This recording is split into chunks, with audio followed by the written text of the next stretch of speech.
আসসালামু আলাইকুম। ইউটিউবে নতুন একটি আপডেট এসেছে। আমরা যখন ভিডিও আপলোড করতে যাই তখন ভিডিও আপলোডের এখানে এই যে একটা অপশন চলে এসেছে অল্টারেট কন্টেন্ট। এই অল্টারেট কন্টেন্ট এটি আপনি ইয়েস দিবেন নাকি নো দিবেন। ওয়াজের চ্যানেলের ক্ষেত্রে আপনি কোনটি ব্যবহার করবেন, ইয়েস নাকি নো।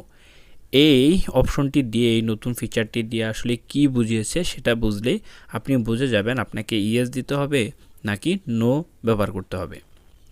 অল্টারেট কন্টেন্ট এই অপশনটিতে যদি আপনি চলে আসেন তাহলে এখানে আপনি তিনটি অপশন পেয়ে যাবেন। এই যে দেখুন তিনটি অপশন পেয়ে যাবেন। এই তিনটি অপশন দিয়ে কি বোঝানো হয়েছে, এই তিনটি অপশন দিয়ে বোঝানো হয়েছে আপনি যে ভিডিওটি আপলোড করেছেন সেই ভিডিওটি কি আপনি এআই দিয়ে তৈরি করেছেন নাকি আপনি নিজে এই ভিডিওটি তৈরি করেছেন। আপনি যদি এআই দিয়ে এই ভিডিওটি তৈরি করে থাকেন, আপনি যে ভিডিওটি আপলোড করলেন সেটি যদি আপনি এআই দিয়ে তৈরি করে থাকেন তাহলে আপনাকে এখানে ইয়েস দিতে হবে। যদি আপনি এআই দিয়ে তৈরি করে থাকেন তাহলে আপনি এখানে ইয়েস দিবেন। আর আপনি যদি এআই দিয়ে তৈরি না করেন তাহলে আপনি এখানে নো ব্যবহার করবেন। এই যেখানে নো ব্যবহার করবেন। আপনি যেহেতু ওয়াজের ভিডিও আপলোড করছেন সেহেতু আপনি এই ভিডিওটি তো এআই দিয়ে তৈরি করেননি, আপনি নিজে ভিডিও করে আপনার নিজের ফোন বা ক্যামেরা দিয়ে তারপর এটি আপনি আপলোড করেছেন।